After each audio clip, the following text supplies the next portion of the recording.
नवरा निवडताना आधी सासूला निवडायचं. अशी सासू जी सगळ्यांना आपल्या मुठीत ठेवत असेल आणि मग आपण तिला आपल्या मुठीत ठेवायचं. असं ठेवायचं ना की तिला बाहेरच नाही पडता आलं पाहिजे आणि तिला समजलंही नाही पाहिजे की आपण नक्की कोणाच्या मुठीत बंद आहोत.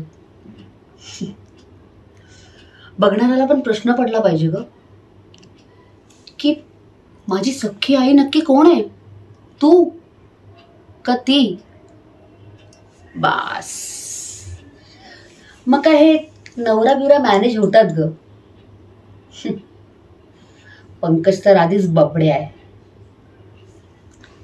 आता सासूच्या या बबड्याला माझा छबड्या कसं करायचं ना ते या रोहिणीला चांगलंच येतं.